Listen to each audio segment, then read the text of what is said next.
Hello, everybody. My name is Alex, and we will talk a little bit about influencers today. So I'm super happy that during your presentation you mentioned influencers a lot. I believe that influencer marketing is something that every brand should look into, even if you're not sure if influencer is a proper thing. You can learn a lot from this channel, and obviously, I love this topic. So, without further ado, let's dive in. Short agenda. We'll start with a bit of theory, which is very important. Um, Secondly, we'll go into the bubble. This is the thing that I believe ever know what bubble is, but I believe that there is a strategy, a tactic that you can implement in your company that we can call the bubble. And last but not least, we'll talk about the system. So I am a well-known rebel, but actually I pretty enjoy creating the systems. So I don't know. Um, so let's talk about this theory at the very beginning. Whenever you're looking for a restaurant, movie, or a product, you're checking the opinions in the internet. And this is pretty funny because very often you're making your assumptions or your choices are based on the opinion of people you don't know, and this is something really curious. Um, we are guided by the opinions of people that we don't know. Recently, I was checking the opinion about the Italian restaurant, and there was one star review with description. There is no garlic sauce, and they added oil to the pizza. And I thought, okay, this is very valuable review because I believe that this is an Italian place, so they're not adding garlic sauce to the pizza. And probably that was very good Italian olive oil, which makes with pizza perfect sense. Based on this one star review, I decided to go to this restaurant. So it's funny that people that we don't know are giving us some advices on where to go, what to eat, and so on. But those opinions are really important to all of us, um, and I'm not surprised why. I'm looking at the opinions all the time. So influencer marketing is nothing more than sharing people's opinion with other people. But there's one massive difference between the opinions that we are dropping on every single website, on Yelp, Google, and Facebook, and so on. Um, the difference is that the influencers that are sharing those opinions are they are actually building their communities, which means that people who are actually following them, they know why and who they're following. So this opinion is much more valuable for the followers than the random opinion in the internet. And it all happens obviously in digital. And this means that influencer marketing is nothing less than digital word of mouth. Um, Digital word of mouth. Actually, I love this statement.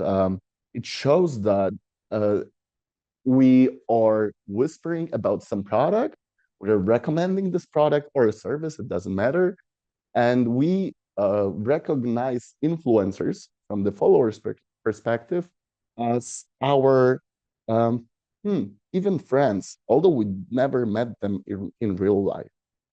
So digital word of mouth is a very powerful tool of recommendation, and influencers are one of the best channels to spread a good word about what are you doing, what your brand is doing. Mm, from my perspective, also the influencer marketing is not very recognizable by the brands. So it is relatively new field of marketing. But let's keep with this a bit of theory, and let's look at some numbers. So there are two examples of influencers.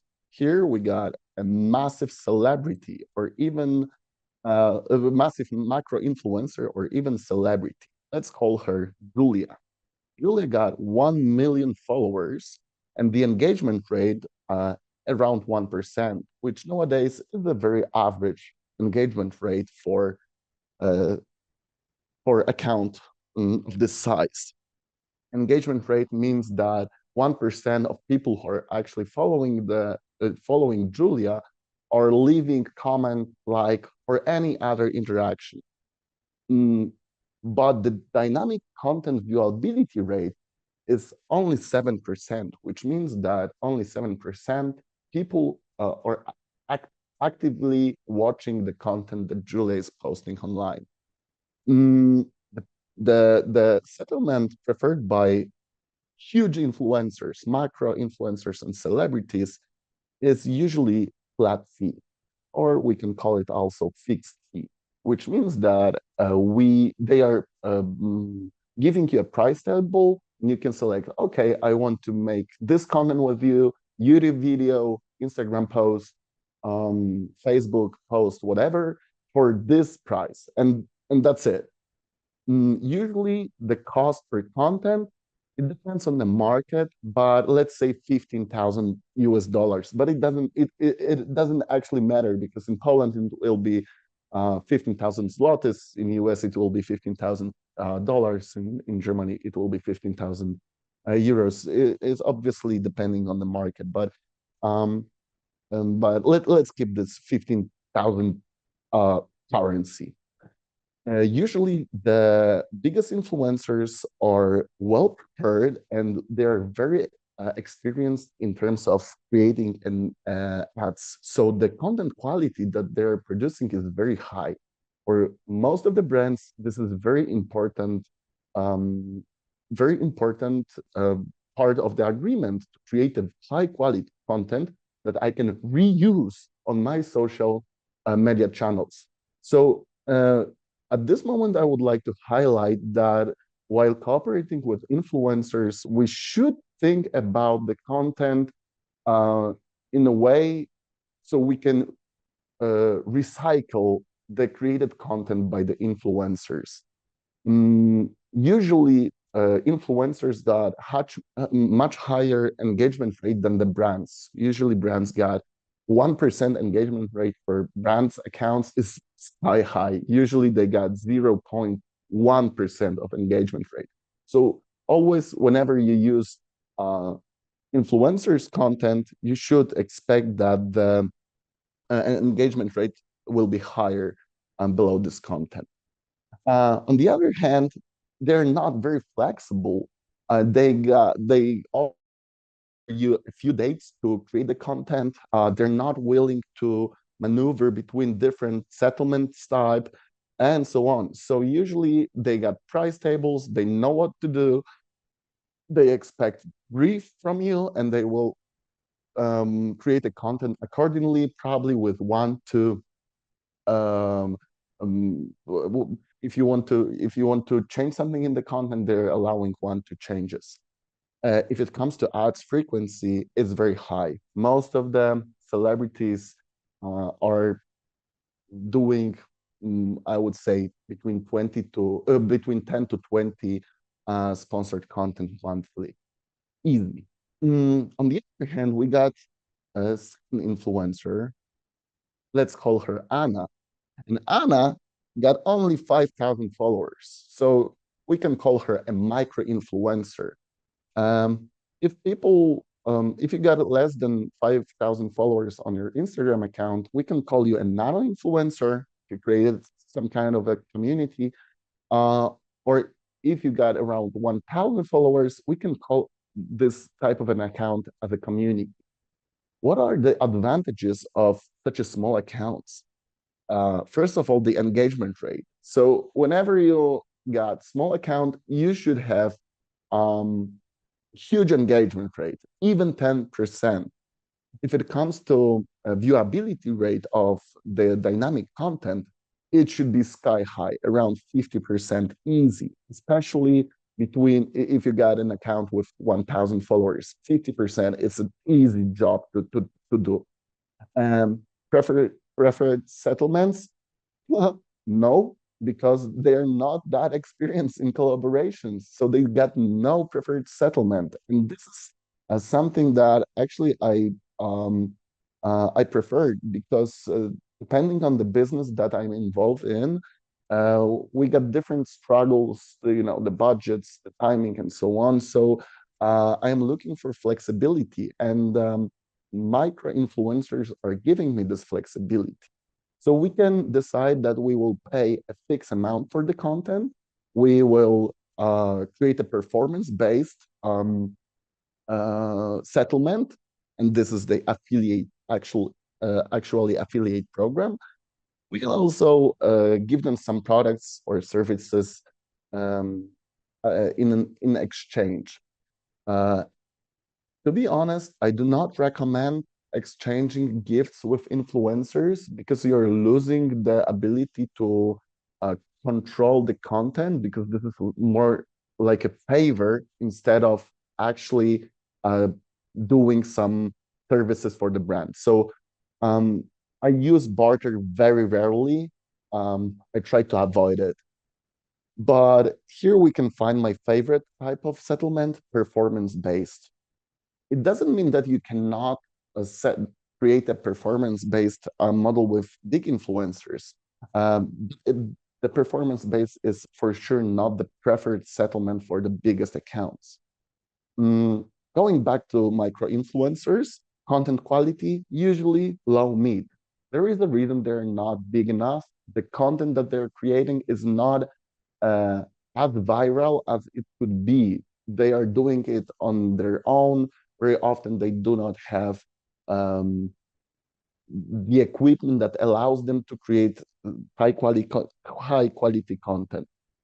Um, Obviously, this is not a general. This is the I would say this is a general rule because there are multiple creators that are able to create awesome, sweet, perfect content. Um, and I would assume that they are growing with the number of followers. If it comes to flexibility, very often micro influencers are proud that they're allowed to collaborate with a brand. So they're most often very flexible, and the number of ads at their profile is not that high. So this is also, maybe it's not a crucial indicator, but actually this is pretty important for a lot of brands to not be seen by other brands all the time. We want to highlight our service. We want to highlight our product. So let's jump into the quick math. Um, Excuse me, one more graph. So this is a simple graph that shows viewability rate and engagement rate. If it comes to viewability rate, uh, I refer to Instagram stories mostly. Um, so at the X axis, we have the number of followers, and the Y axis, we get engagement rate and viewability rate. So as you can see, it's dropping massively. And with the 20,000 followers, it's dropping very until 20,000 followers, dropping massively. And after that, um, it's a little bit more flat, but still going down. We should expect that the account with, as I mentioned, account with 1 million followers should have around 7% of viewability rate and around 1% engagement. So it's not a linear, it's a curve. And a quick math, we can pay 15,000 for one macro influencer and we can receive 70,000 interactions, or we can collaborate with 200 micro influencers, pay them on based on the performance model. Most probably you will need to pay some of them some extra cash because this is 200 people. So there will be some changes. And as the affiliate manager, working with influencers, I know that although I'm trying to create a system, you're still working with people. So you need to be flexible because every single person got different needs. So very often, maybe not very often, but you need to be open for hybrid settlements. So you're paying a performance based, but maybe also some kind of a fee. for some additional content, especially that with influencers, it's easy to create affiliate model based on the Instagram stories or YouTube shorts. Or even TikToks, but it's completely different whenever you want to create a YouTube video, which requires the scenario. You want to discuss very specific details about the service. So sometimes you need to be flexible. Okay, we're working on performance-based model on Instagram, but I want you also to create a series of YouTube videos, for example, three YouTube videos. And this requires a lot of hard work. So depending on your objective, you should be open for hybrid models uh, in terms of influencer collaborations. Going back to this quick map, uh, working with 200 micro influencers for sure will give you more interactions than working with one huge, massive influencer. And most probable, it will be cheaper. And what is more, you will receive 200 pieces of content instead of one. Uh, this is a massive difference. Maybe micro influencer would create two pieces of content, but still 200 pieces of content. This is this is this is required for every brand. This is very helpful. So now let's talk about the bubble, because I always wonder, okay, we got those 200 micro influencers um, in my network, and the question is if this is enough. Do I have a sufficient coverage, media coverage on my channel? If it's TikTok, Instagram, YouTube, doesn't matter. 200 micro influencers is a lot. Um, And do I have sufficient coverage? Obviously, no. Uh, I'm super sad to tell you this, guys, but no, this is not enough. Definitely not enough. Um, you need to be aware that influencer marketing is trend sensitive. So if you want to create a really good network of influencers, you need to select the influencers that have overlapping reach. So your brand reaches the same audience with greater frequency. It's much easier to convince affiliates in terms of influencer marketing only, maybe other channels, but for sure for influencer marketing, it's easier to convince the influencer to join your network if this influencer already saw your brand as the content of someone else. I think it's maybe it's obvious, but I think it needs to be mentioned. Um, and that's why I love to work with influencers whose reach is overlapping as much as possible, actually. So I'm not looking for a reach in terms of affiliate programs, uh, in terms of influencers. The huge reach is a result of collaborating with a lot of influencers. But it's easier for me to grab one influencer and grab another one who already saw the content on this first one um, social media platform. So we are creating the bubble, and this is the bubble. This is how the bubble works. I usually recommend to find one macro influencer who will help us at the very beginning of our journey to create this massive awareness. So, so we will be able to find mid and micro influencers easier and to convince them, okay, you see, uh, our product, our service is on the in the trend right now. And for example, this massive influencer showed us our product, and this increased credibility for other affiliates. So what I do recommend is to create bubbles within bubbles between your influencers.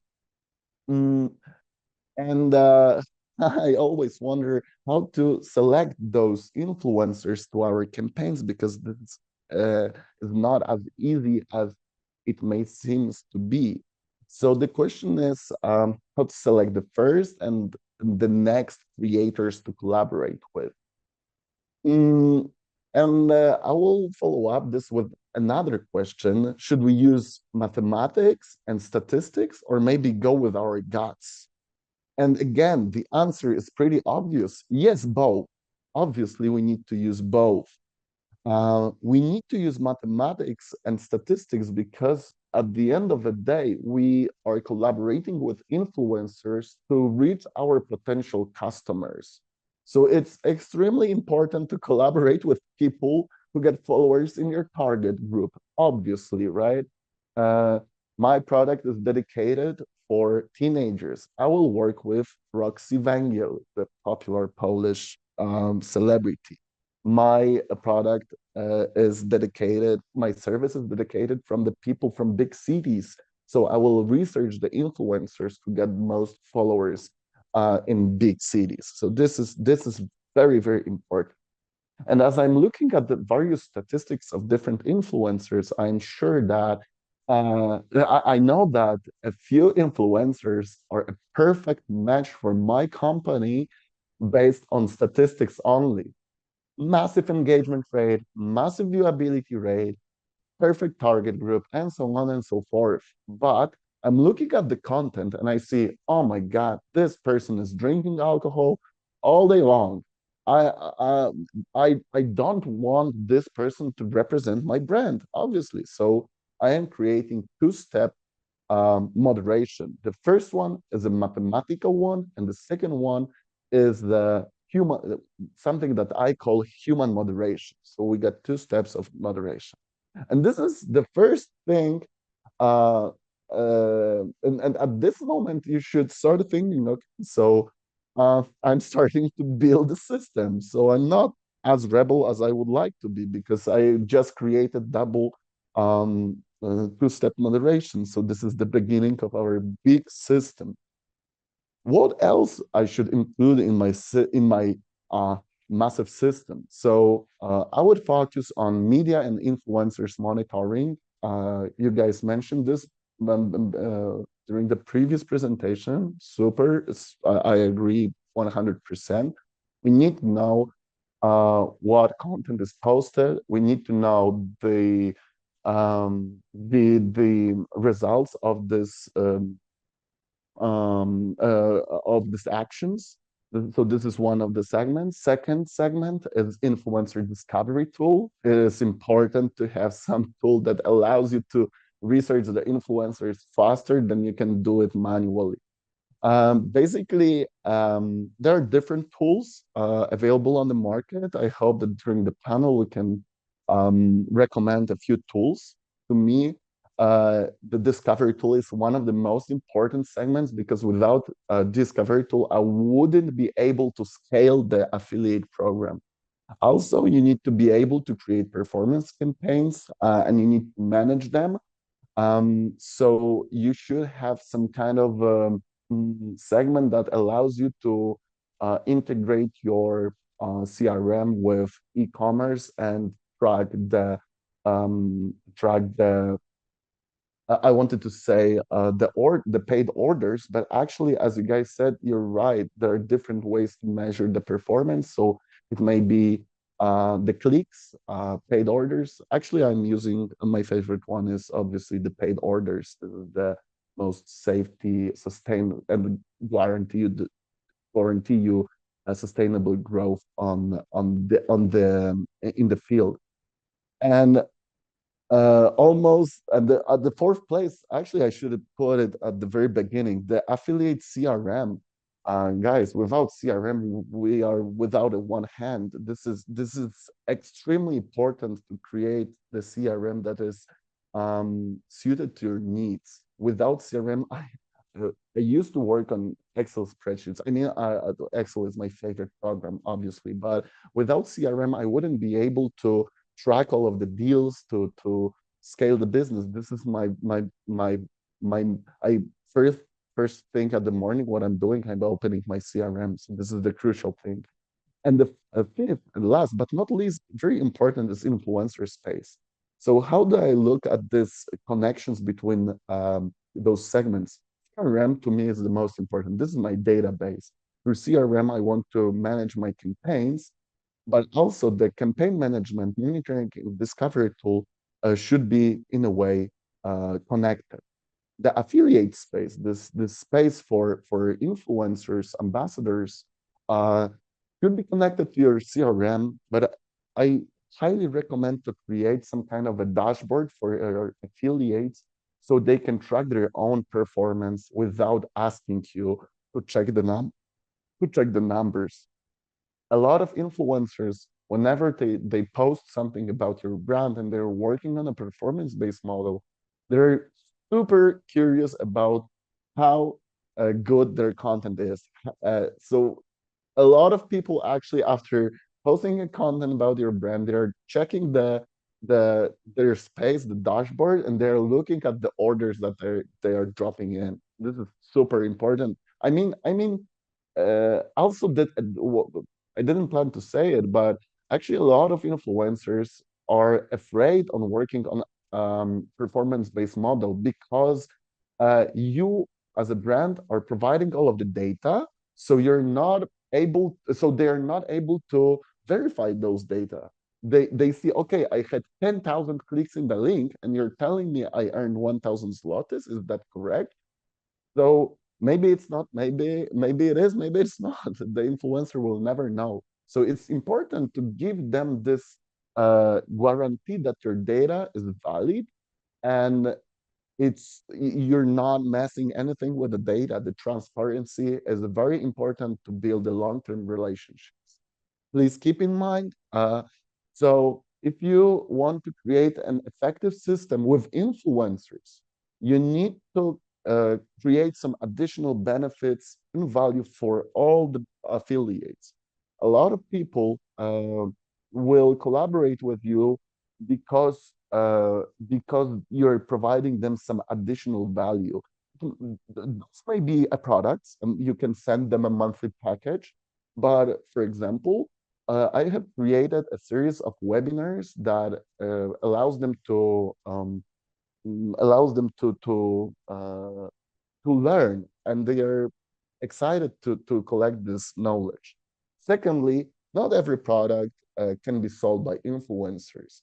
So if your product or service the low quality get low quality, you may have massive difficulties to create a program because the influencer marketing is trend sensitive. So you may face some challenges if your product is low quality. So yeah, product is the key. You need to have a good product. And at the end, be prepared for the Pareto principle. So be prepared that 20% of affiliates may be responsible for 80% of income of revenue. And also, this is the reason why you need to have some additional benefits and values for the smaller affiliates that are unable to create big value for themselves. They will sell a few products, they will create a few orders. So there are a lot of different subjects in terms of data-driven influencer marketing. I would love to tell you guys more about every every piece that I mentioned before. So the system, the bubble of influencer selection, how to create the proper benefits for the influencers. But we're running out of time. I hope you guys enjoyed this short presentation. So thank you all.